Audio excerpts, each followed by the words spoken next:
something That's not even the part that makes my head hurt, man. What makes your head hurt? The part that makes my head hurt so much on this is what you just described, right? Yeah. Like you can't, like, how are you different? How do you have a brand? How do you have a perspective, a point of view when anybody can copy it instantly?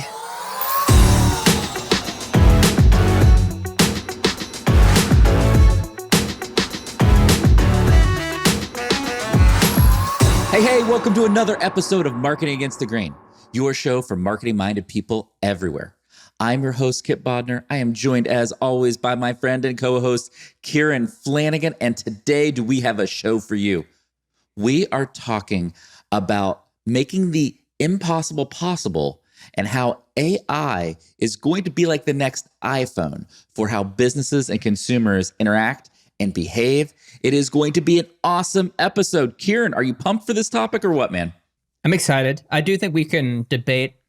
It would be cool to have a debate. Is AI the iPhone or is AI the internet?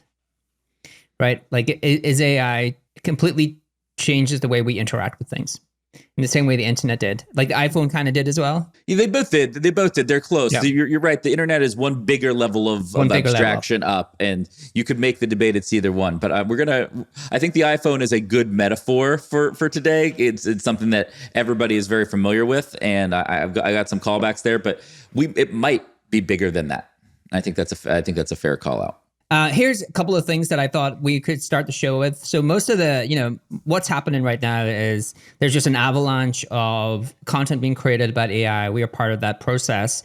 There's one big company, but not the only company. Like OpenAI is obviously the company really at the forefront of this, but there's Stable Diffusion. Google has its own AI. There's a bunch of other models and technologies that are coming out.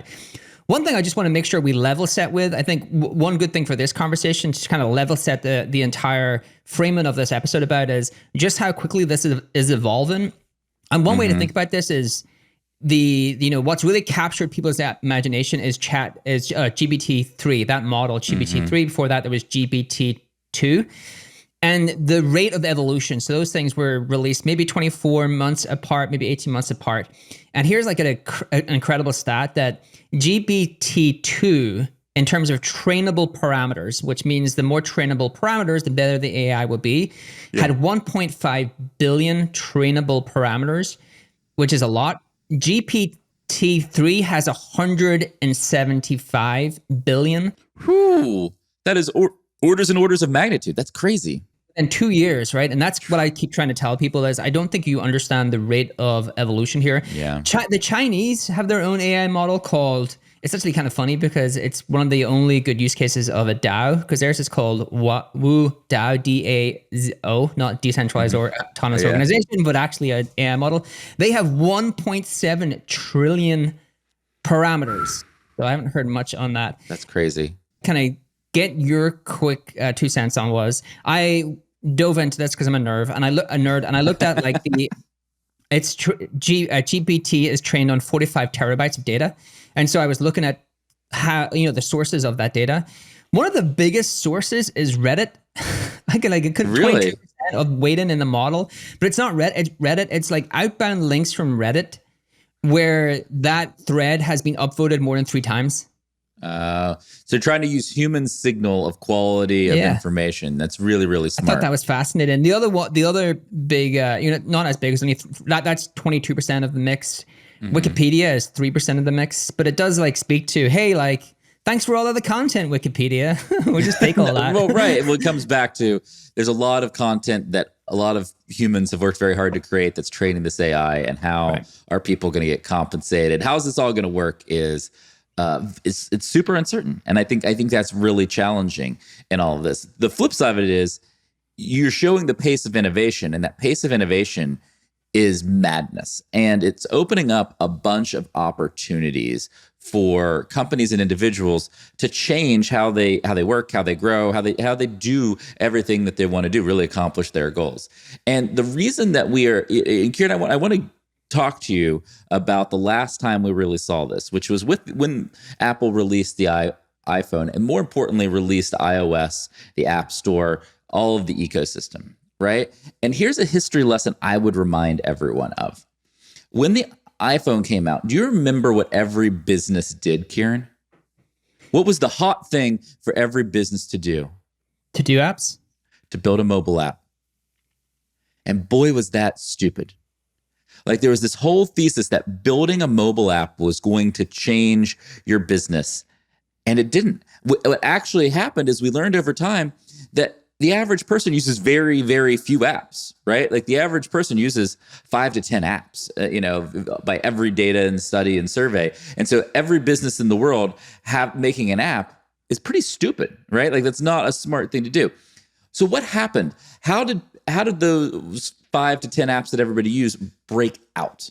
And they broke out because they did things that were previously impossible and made them possible, right? Like Uber is a great example where it took, GPS and a mobile app and the internet to make a marketplace and just completely disrupted how people were transported from place to place, right? Right. And DoorDash, Facebook, like all of these companies used the technology that's brought together. Instagram, Snapchat are exceptionally good examples from what happens when you had the internet and a camera deeply connected, right?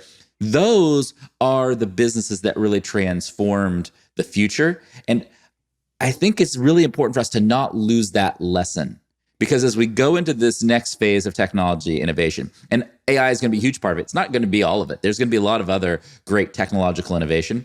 The thing to do, my first recommendation for everybody is if you see other people and businesses flocking to one thing, i.e. building an app in the iPhone, don't do that, right? Like if consensus moves to one direction, that is probably not actually the right initial direction. We have pretty good track record that a lot of first movers in new technology aren't right?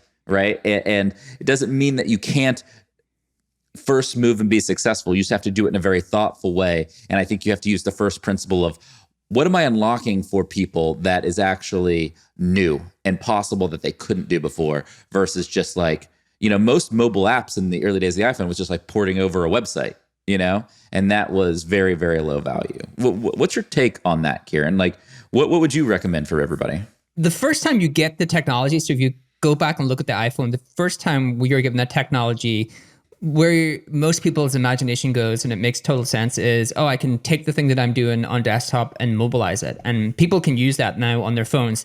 And I think that does matter, like initially, because iPhone usage was new and people wouldn't be accustomed to using things on the phone, probably didn't get as much traction. But over time, there's just things people prefer doing on their phone. So like taking the thing that you used to do on a laptop and put it in the phone makes total sense. No difference from taking the thing that you used to do in this big, weighty, in-house computer, and then you put it on a laptop, you can move it around. And so there's some of those use cases that make sense. But to your point, like everyone built their website in a mobile app that was just new technology. How do we use this in any kind of way at all? And I think where we are with AI is I think AI is actually even way more interested in terms of taking the existing use cases and just applying AI to them than they are taking desktop and applying iPhone to them, because there's just way more kind of cooler automation you can do.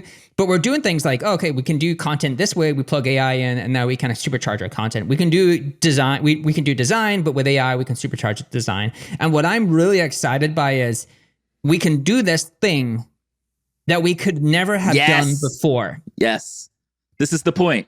That's when you start to just go, wow, like that's when you start to see an entire new way of doing things in an entire new world, and you see some of the most incredible companies getting built. Yeah, and so I want to talk about like Kieran, just for everybody watching, Kieran and I have spent some time, writing to ourselves, kind of independent of each other, of what we think those new impossibilities that are becoming possible are. We want to share those with all of you. One, to give feedback, please drop us some comments in the YouTube video around if you agree, disagree, if you think of others that we haven't thought of, we'd love to hear them. And so Kieran, I want to hit you with my first one. You ready? Yes. One of the problems with what I would call the old internet, the pre-AI internet, is that it was binary. It was yes or no. Technology was just ones and zeros, and you had to say, yes, this is true, no, this is not. And it took a lot of nuance out of everything, right? And AI brings nuance back in. Instead of saying, right now, if you look for something on Google, for example, you either get an answer box or you get tens and hundreds of links to go and sort through. Where with AI, there's nuance. You can say, oh, I'm looking for this thing, but for me, this is what I'm specifically looking for about this topic, which might be different than what other people are looking for on that same topic. That nuance doesn't exist today. And we're entering nuance into how we interact with each other, interact with technology online. I need to probe this one a little bit more. And so when you say nuance, do you actually just mean like searching for things that are very like niche and specific to you? Because that's the way you described it. Yeah, well, you're right. That's part of how I described it. I am saying nuance in the last decade of the internet has been very black and white, very maximalism. Like I believe fully in this thing and only that thing, and I have no perspective on the other side of this argument. And if I look at the early use cases of AI, there's a lot of gray, not black or white, in that engagement with AI, where you can iterate on something. You're not looking at one answer, you're getting an answer and you're kind of iterating it and customizing it. And that nuance is unique to you. So there's some bit of like contextualization, which I think you're pointing out, but it's also just like, it's not just like, here's a right or wrong answer. It is, hey, here's some different aspects of an answer, if we're talking about search, for example. And I think that is a big difference, right? And it allows you to create much more customized experiences, I think, if you're somebody who's familiar with that technology than somebody who's using kind of the old way of doing things online. Great. We can disagree. We can actually argue straight Let's up. Go. Let's go. I actually think the exact opposite. Sweet. Argue the other side of it. Yeah. So let me, and I actually think, to your point, your description of it would be a real benefit, and it actually would be incredible. Like if AI was able to provide real nuance. I actually think the problematic thing about AI right now is it does provide definitive answers, and at times you actually can't tell whether they are right or wrong, and so it doesn't actually provide any gray. It actually tells you like, this is the thing. And then you actually have to validate whether that is true or not. And I think that is really problematic for AI right now. And I think over time, what I think it should probably start to do is give you some sort of degree of confidence in an answer. But I don't even know how, I can't even fathom how it does that because I don't know the internal workings. I know it's trying to just guess the next thing. But I actually would say that the opposite is true right now. I think if AI can get to the point where there is real nuance, where it could say like, oh, there's real like nuance to this, and here's some ways you could think about this, that's actually better than what I think AI is doing, which is just like, here is black or white. And that is really bad for people, because what's going to happen is it's going to get two answers right and two answers wrong. And you're going to be so confident in this when you're getting the right answers, you're not going to question the wrong answers. And I think that's, in the world we live in, where it doesn't seem like anyone questions anything they read or see anyway. Yeah. I think that's problematic. It's interesting. You might be right, Kieran, but I actually don't know who's right, because it's still early days. I guess I'm hoping that the evolution of AI will decrease the error rate enough that will become less of a problem over the short term. But I don't know, right? Like, what I think AI is going to be very good at, to kind of get to one of my other points here, is I think AI is going to be better at helping you achieve a goal, right? If you think about most questions or tasks you're doing, it's to accomplish some end result, right? Yeah, I agree with this. And like, this is a show for marketing minded people. Let's talk a little bit about like a marketing specific example here, right? Like I can imagine a world in which I say I want to have a website conversion rate of 1%, right? On this page. And AI helps give me different possible changes and iterates with me on those changes to get to 1%. So that's not those sub tasks and sub recommendations. Some might be right, some might be wrong, but we're working to like a very clearly defined goal.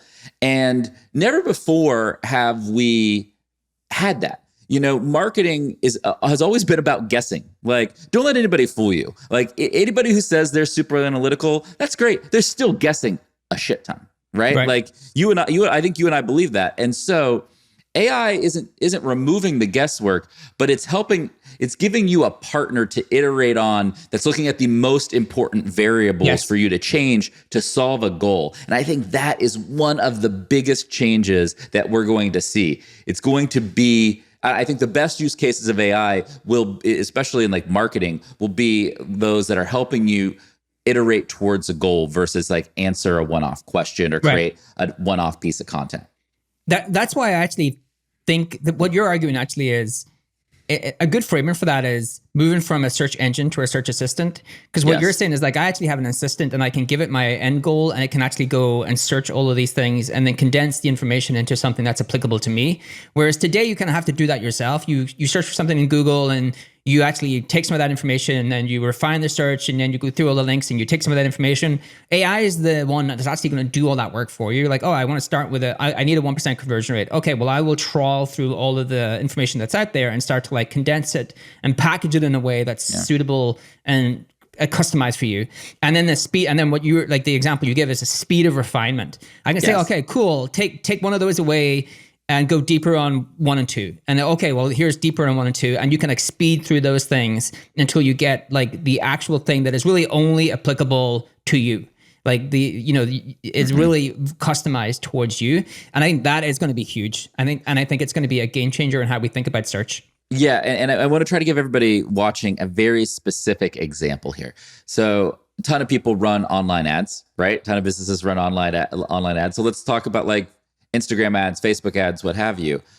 You're doing a lot of guessing around like, oh, do I need to change my targeting? Do I need to change my image? Do I need to change my copy? And right now, the AI tools that people are using for their ads are just like helping them do one of those things easier, right? It's like, oh, this thing is going to help me write better ad copy. And I can have more iterations of my ad because it's easier for me to write better ad copy. That's great, but that's kind of stupid because you don't know if the ad copy is the problem. Right? And what you need is an assistant to tell you what part of your ad is the problem and then work through those to get to the desired outcome that you get. The other thing, Kieran, that my third thing that I think is really awesome about AI is I think AI will finally help humans get out of the mental trap of the 4-minute mile. Right? Like we've talked about this where like humans can only accomplish what we think is possible to accomplish. Right? Like the historic example is we never thought we thought it was impossible for a human to ever run a mile faster than 4 minutes. And then once somebody did, like everyone did. Yeah, everyone did. And just became commonplace, right? You broke through like this perceived barrier. And if you have AI and you have technology that's helping you at that kind of goal level, then you can say, oh, well, let me set this thing I thought I didn't think was possible. I never thought it was possible to get a 20% click-through rate on my ad. Let's see if that's possible. And then once that happens, wow, then your whole frame of reference changes, the economics of your business change, and then the market changes, right? Because everybody realizes that's possible. And an entire system then changes, which I think is really, really remarkable. So my third thing that I am excited for around this topic of making the impossible possible is AI is going to help us get out of our own like blockers and governing systems that hold us back from actually accomplishing what we're truly capable of. Right. We thought it was impossible to run the 100-meter sprint in under 9.8 seconds. And once one person proved they could do it with steroids, everyone took steroids and could run it as fast as that. That was not the lesson I was hoping for, Kieran. But Kieran the pessimist, everyone. Always bring in the trolling. I'm just telling you that is human ingenuity. Okay, let me give you one. Okay, I want to talk about creativity, but I want to actually talk about like AI for the iPhone. AI as the first iteration of apps on the iPhone, and then AI as like Uber for the iPhone. So first iteration of all the apps are just things reimagined from desktop to iPhone. And so like today, if you think about how we're using AI, and it's actually incredible for these things, and I do think is already starting to really disrupt how people do this work. So we're able to create content through AI. And so some of it is really bad and you have to edit it, but it actually gives you a very good starting point. Some of it is pretty okay. Some of it is good. Some of it needs, a lot of it needs tweaked.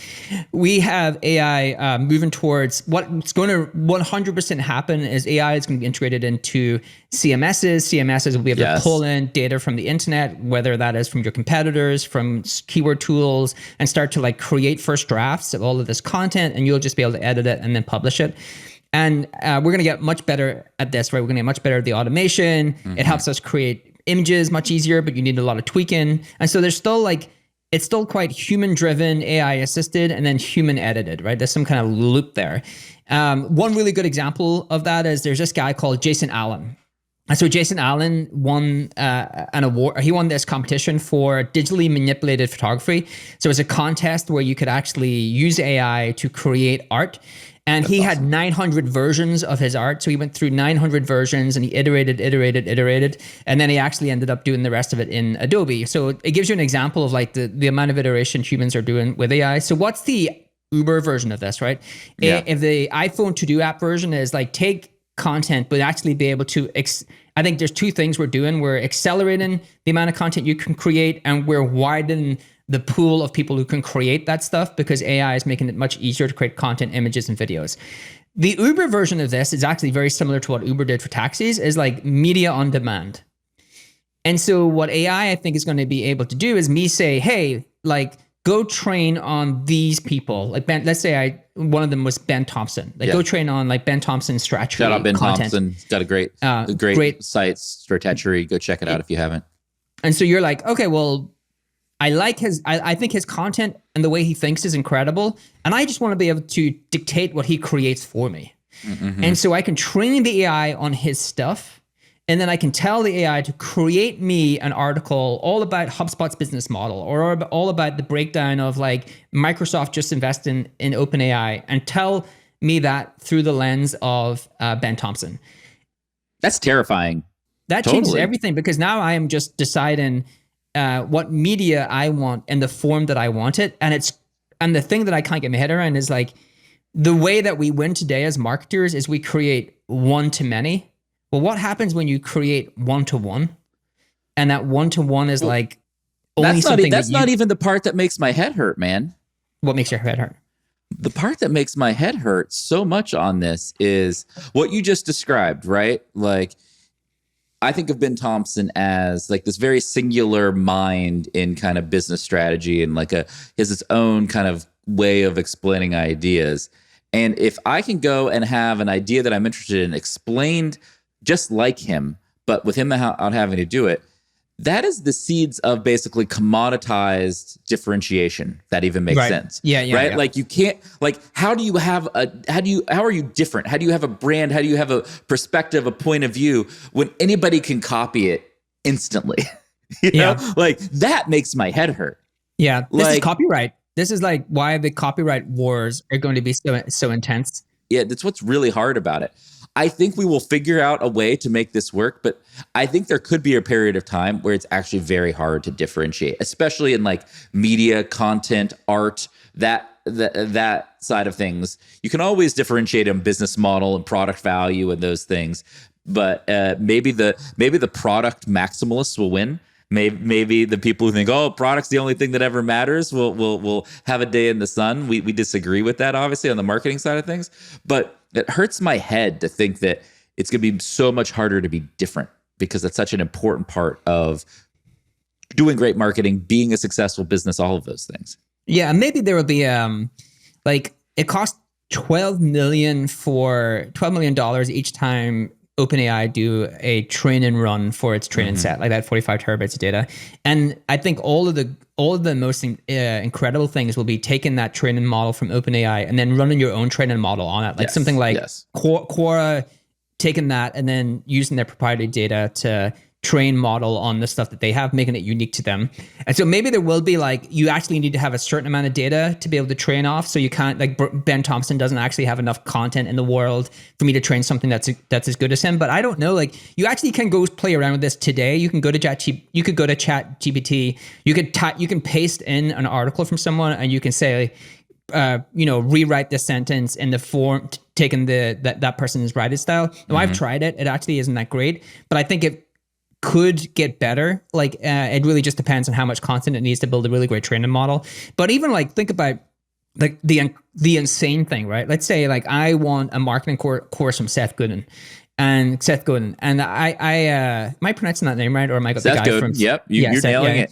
For everybody, Kieran's terrible at pronouncing things. If you're new to the show, he just give the guy a name and he will butcher the name.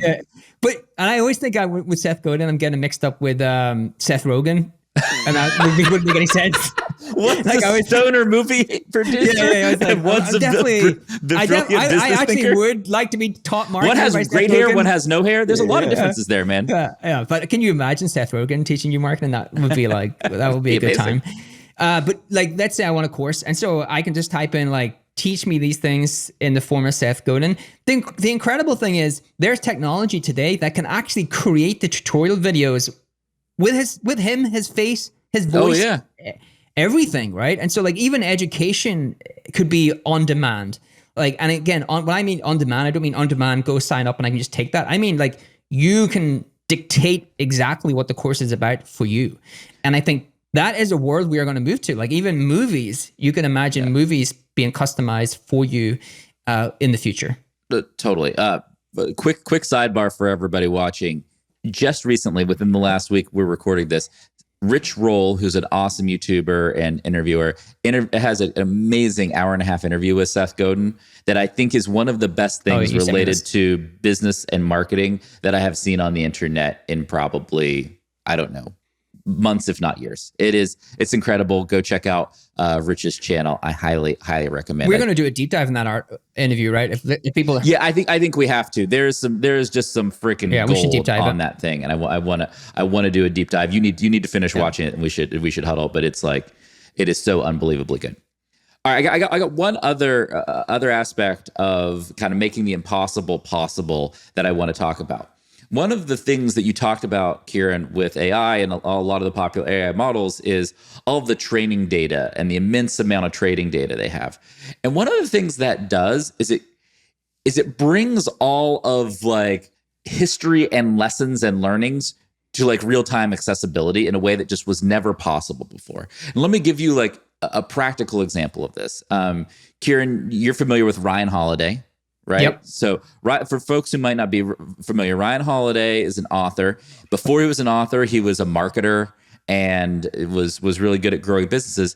And he figured out this very interesting thing, that there was a niche of going back to the ancient Stoic philosophers and taking their lessons and repackaging them for a modern time. And he's built a huge career of doing that. And he does it exceptionally well. But the reason that works is, one, because those people were brilliant and smart and he's able to repackage it well. But two, because it's so far in the past, nobody thinks about those lessons anymore. And so it feels new again and everything.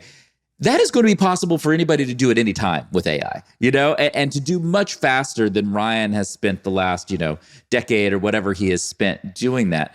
And we as humans have a recency bias. We are biased for things that have happened very, very recently in our history.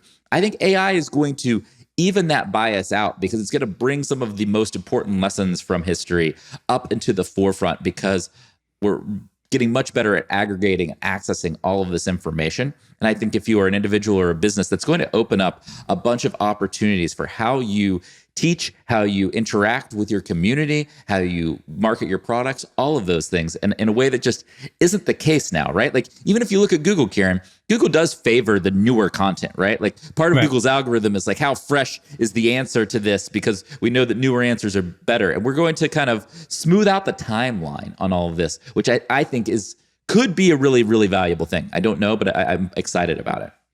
There's already an AI app you can go. I think I listed it on the show before, where you can go and you can speak to people of the past. Like, you can go speak to Socrates and have a full chat conversation with him. I don't know how they've trained the data on obviously his books and things like that. And you know, if you're a marketer, you can go say to Socrates, how do I build out this marketing automation workflow? He's like, oh, well, don't worry about that shit. Don't worry about that shit. Like, try to think about life. But and again, it's like, it's that search assistant, search engine. I think there's a fundamental difference in the way we in the experience. And when the experience is easier, the easier is always going to win. And I think that for forever we've thought about search engines as the best way to access data.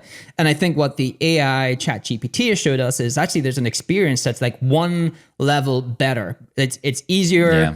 It's more concise, it's packaged up better, it's formatted better. And again, it's because it's not a search, it's actually taken all of that search engine information and it's your assistant. It's like your personal assistant that's had to go through all of that information itself and then package it up for you in a really easy way to understand and to read. And I think that's the big difference. It's a layer above that. One of the other ones I wanted to mention, which I think is really interesting, again, is like taking proprietary data and then building models and then completely changing the way that you kind of think about things is if you're a company and you have like really great data on your potential customer segment, you can train an AI to act and behave in the same way as your customer would. Yes. And so then anytime you're trying to like make decisions, you can actually ask the AI, ask your customer. And you can do that today, but this makes it so much easier, right? Like it's like your customer in your pocket and you can ask it all the time. Like, is this a great thing? Should I go into this country? How do you think about this? So I think that's an interesting way that you can actually use proprietary data. That's a really important one to bring up. And you know why that's so important? It's because the traditional way of getting customer feedback right now, it's very easy to get distracted by the outliers, right? There's always going to be people in your customer base that want something that is, more unique to them. And you have a hard time figuring out, should I listen to them or not listen to them? Where if you have a big enough set of data and AI can kind of round that off, well, it's like, okay, then I can get a better kind of balanced perspective of where I should be investing my time, my effort, my resources to build a really great business here, right? And I think that's pretty huge in how this is all going to change. Right. And let me give you one last one, which is really not a kind of like iPhone to Uber kind of, it's just a good product that someone could build. So this is like a similar in the, if you are building the company that sells internal documentation hygiene for companies, please tell me, I would invest. Very totally. similar, I'm sure Kipp would as well. Very similar to this. I think you and I would invest in this. Employee onboarding. Oh, tell me more. I'm interested already. AI, maybe we should build this. AI can. Maybe don't publish this way. So AI can completely solve employee onboarding, especially in a remote world. So even think about HubSpot. If AI goes and sucks in all of the data through the wiki, do you not think that would be incredible for employees to be able to access that information through a chat? Like, I have this question, I have that question. Darren's like nodding his head. Producer Darren is like, this would be amazing. That is an incredible business. It is, but it underlines one of my core closing points here, Kieran, is we've talked a lot about data and intellectual property on the show over the first nearly 100 episodes of Marketing Against the Grain. In a world of AI, those things are so important, right? Like for that employee onboarding example to work, you still have to have done all of the work of organizing, creating, like, here's my benefits information, here's how you access your email, here's how you download this application, all of those things, right? It has to exist, but it can make it much easier. And I think that is what I want everybody to understand is even if you are skeptical of AI, even if you are like, I don't understand what to do, right now, get your data together. Understand that the data that you have available, whenever you choose to leverage this technology, is going to be the thing that makes you successful or not successful, right? And the companies with better data and more unique and proprietary data and intellectual property will have an advantage of how they can train and utilize models versus companies that don't. Right. And if you are thinking about building that product and haven't even started and just want to, now you've heard this podcast and you're like, I want to go build that. Reach out. I'll get you funding. Yeah, totally. I will get you funded. We'll get you money, and we'll take a little bit of, sweet equity for our time and effort. Kieran, Kieran, what's our version of Wet Your Beak? The All In Pod people have a little Wet Your Beak. What we need to come up with our version of that. What's our version? What can be our? What do we like to do when we celebrate? Eat baked Alaskas. We had a whole debate with people earlier this week that didn't even know what baked Alaska is. Yeah, if you don't know what baked Alaska is, comment in the YouTube comments. Yeah. I want to see who does and does not know baked Alaska. Get your slice of Alaska. That's ours. We'll just get a little slice of the Alaska. You can keep them. Yeah, we're just gonna get a little slice of our Alaska. You know, we only eat desserts that are on fire or food that's on fire on marketing. It's great. If you light it on fire, we're interested. If not, well, we're kind of a pass. But who wants to hear shall I end with a quick on fire cocktail story? Please. It's a good one. All right. So you guys in the States know what Sambuca is. I think you call it something different. Sambuca. We call it like Sambuca. It's like liquor and you light it on fire. Yeah, it's terrible. It is terrible. And then you put your hand on it and it sticks to your hand, and then you go like 1, 2, 3, and then you slam it on the table and drink your shot. Right? So there's that. I don't know if you know that. So what kind of weird world are you living in, man? Yeah. Okay. Well, there's a drink you do that, right? In here. And so someone buys me one of these things, light it on fire. Like, I'm fine. I'm completely sober. I'm like, oh, okay, I'll have this thing. And I go like 1, 2, 3. And I went to drink it. It's not there. I look around and it has set someone else's table on fire.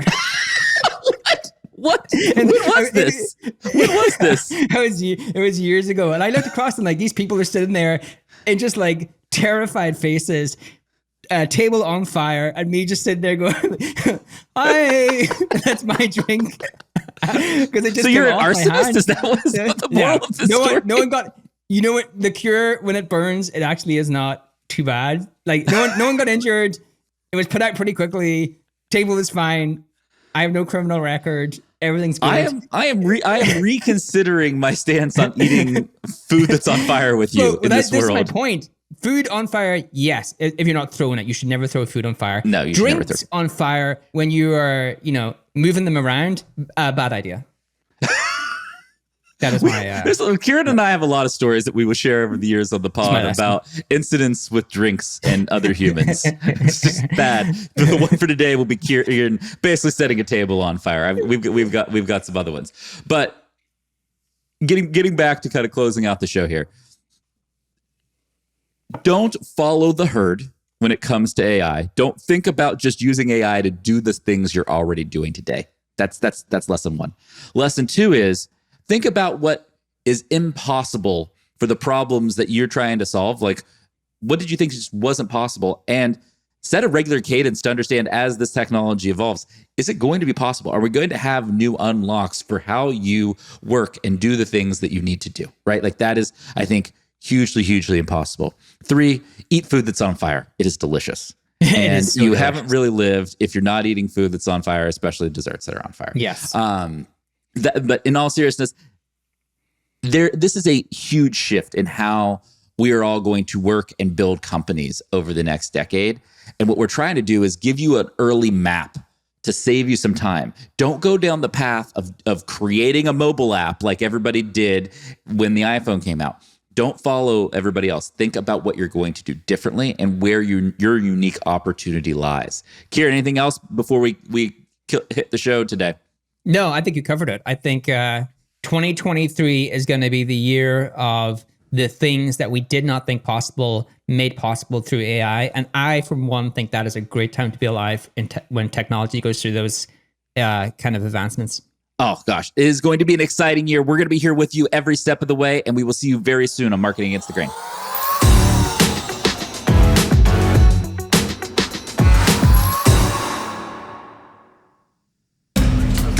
This data is wrong every freaking time. Have you heard of HubSpot? HubSpot is a CRM platform where everything is fully integrated. Whoa, I can see the client's whole history, calls, support tickets, emails, and here's a task from 3 days ago I totally missed. HubSpot. Grow better.